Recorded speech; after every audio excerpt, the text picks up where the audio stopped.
Dzień dobry, ja mam na imię Bartek, a wy jesteście na kanale Opitkowanie.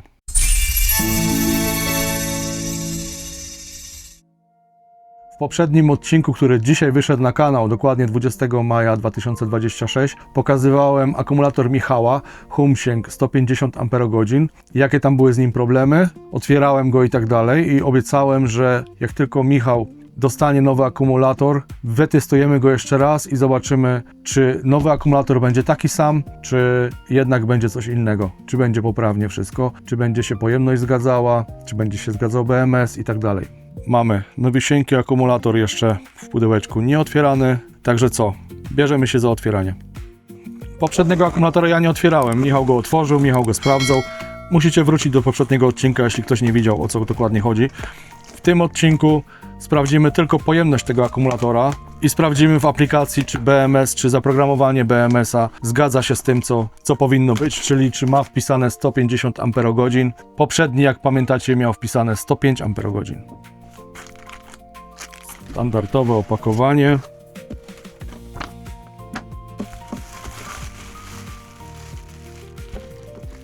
Mamy go.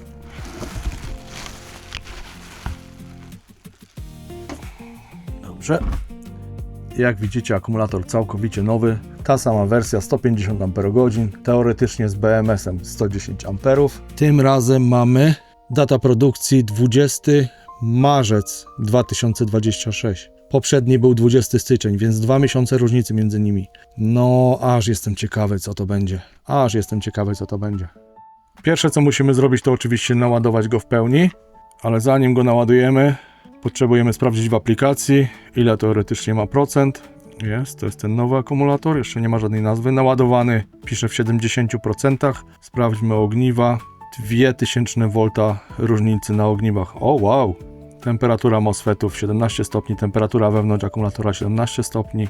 Sprawdźmy jeszcze ustawienia. Maksymalny prąd ładowania ustawiony 110 A, rozładowania znów 300 A. No co jest? BMS 110 A, a oni tutaj... Nie, no to trzeba od razu zmienić. Ja tu mu wpiszę 150. Sprawdźmy jeszcze, czy ten BMS również posiada ukryte menu. Jak pamiętacie z poprzedniego odcinka, klikamy tutaj szybciutko w logo Humsienga. Nowe menu pokaże nam się tutaj na dole. Oczywiście. Advanced Settings. PIN. Też jeśli pamiętacie z poprzedniego odcinka. 9999999. Potwierdź, jesteśmy.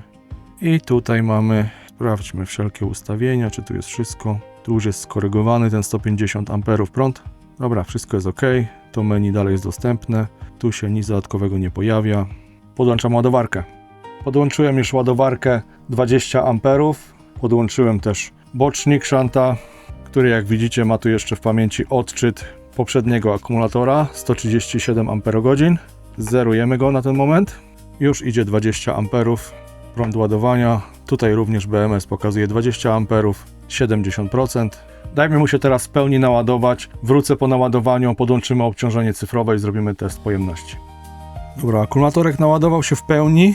Doładowało tylko 37 Ah, więc wcale niedużo brakowało. Był prawie cały naładowany. Jeszcze raz tutaj spróbuję wykasować status, odblokować ładowanie i sprawdzić ogniwa. Już teraz będziecie widzieć. Doładowuję i tutaj w tym wypadku ogniwo numer 2 wybije nam za chwilkę. 136 mV dyferencjału między ogniwami, 140. Nie jest wcale dużo, nie jest. Dobra, wybiło. No nie jest idealnie, ale jest dużo lepiej. Widzicie, 38 Ah się udało doładować. Drugie ogniwo wybiło nam tutaj ładowanie, doszło do 3,65 V. Czyli nie zabierając teraz czasu za bardzo, szybko podpinam obciążenie cyfrowe i robimy test pojemności. Zobaczymy, ile z tego akumulatora wyciągniemy. Dobra, obciążenie mamy już podłączone. Identycznie jak poprzednio robimy test 14 A. Test baterii, znów odcięcie 9 V, BMS i tak odetnie wcześniej i rozpoczynamy test. BMS pokazuje nam również 14 A. Test zajmie nam około 10 godzin, 10-11 godzin, więc wynik będę znał już jutro rano. Mamy kolejny dzień rano, jest prawie 9 godzina. Wynik tego akumulatora to 139,2 Ah. Przypominam jeszcze raz, data produkcji 20 marzec 2026. Spróbujemy się jeszcze połączyć z akumulatorem. Często jeśli napięcie akumulatora jest niskie, to Bluetooth strasznie lubi się rozłączać. Połączysz się z aplikacji z akumulatorem, na chwilę jest linked, połączony, możesz odczytać parametry.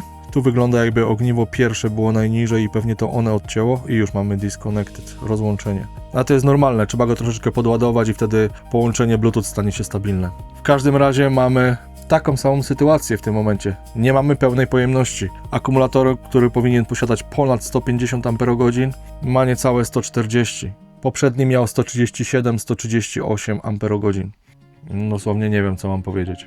Muszę sprawdzić jeszcze jedną rzecz. Jeśli pamiętacie z poprzedniego filmu, oprócz samej pojemności, to możemy sobie pominąć, no ktoś powie, dobra, 10 Ah różnicy, jest ok. Dobra, ale tam jeszcze był problem taki, że BMS był zaprogramowany zamiast na 150 Ah, był zaprogramowany na 105 Ah i przez to wskazania procentowe w aplikacji były cały czas błędne. Więc musimy sprawdzić to samo tutaj. Wczoraj tego nie sprawdziłem, więc sprawdzę to teraz. Muszę ponownie podłączyć ładowarkę i po prostu sprawdzimy. 10% to powinno być około 15 Ah, prawda? Jeśli jest zaprogramowany poprawnie. Zaraz się o tym przekonamy. Ładowarka 20A jest z powrotem podłączona razem z bocznikiem. Widzę, że zarówno ładowanie, jak i rozładowanie jest w tym momencie wyłączone w akumulatorze, więc połączę się szybko jeszcze raz i muszę wyczyścić status, żeby się włączyła. Muszę teraz bocznik wyzerować.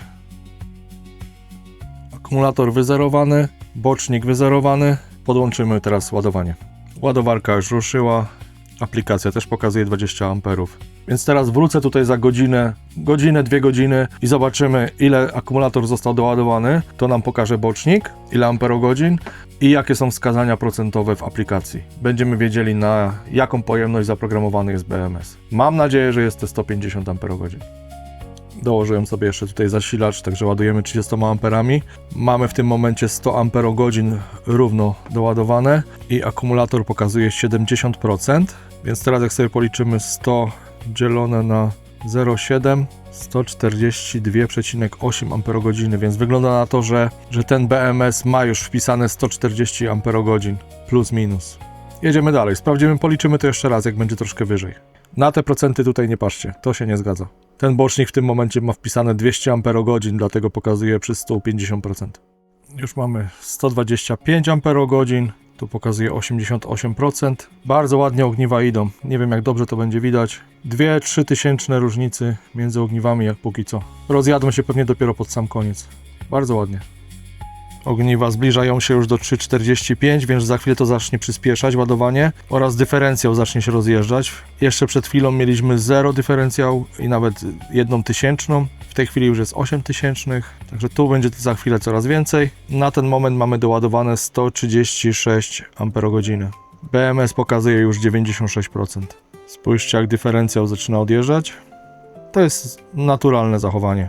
Na samej górze ładowania. Mamy już w tej chwili 138 amperogodzin.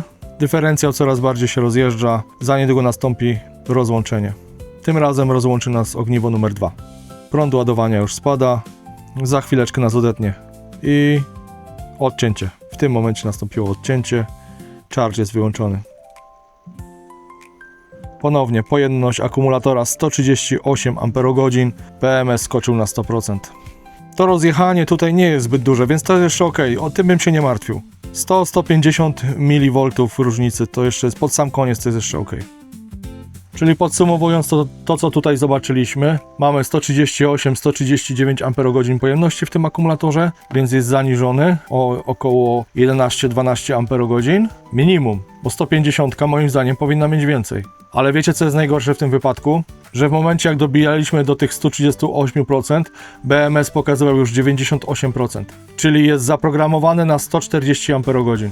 Wychodzi na to, że Humsieng wie dokładnie, że te ogniwa nie mają 150 amperogodzin i tak zaprogramowali tego BMS-a. W poprzednim akumulatorze od Michała, jak widzieliście, BMS miał zaprogramowane 105 amperogodzin. Tam był błąd, to był akumulator z 20 stycznia 2026, natomiast ten akumulator z 20 marca 2026 ma wpisane 140 amperogodzin. Procenty mniej więcej się będą zgadzały mniej więcej, bo akumulator nie ma nawet tych 140 amperogodzin, więc to jest na plus. Balans bardzo dobry.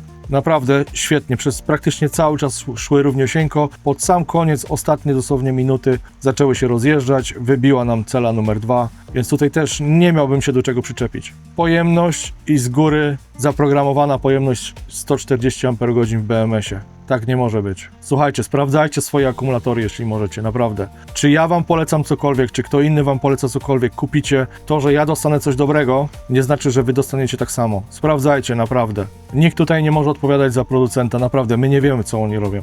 My nie wiemy, co oni robią. A czasami potrafią przykombinować i myślą, że to im ujdzie płazem. Także to tyle w tym odcinku. Chciałem tylko po prostu dograć kontynuację do poprzedniego odcinka. Chcieliśmy sprawdzić, czy to, co było tam, powtarza się w nowym akumulatorze, który przyszedł do Michała wczoraj.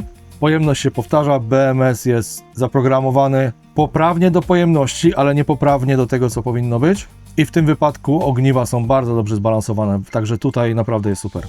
Zapraszam wszystkich do komentowania, do lajkowania, no i oczywiście do subskrypcji. I do zobaczenia w kolejnym odcinku. Trzymajcie się. Na razie.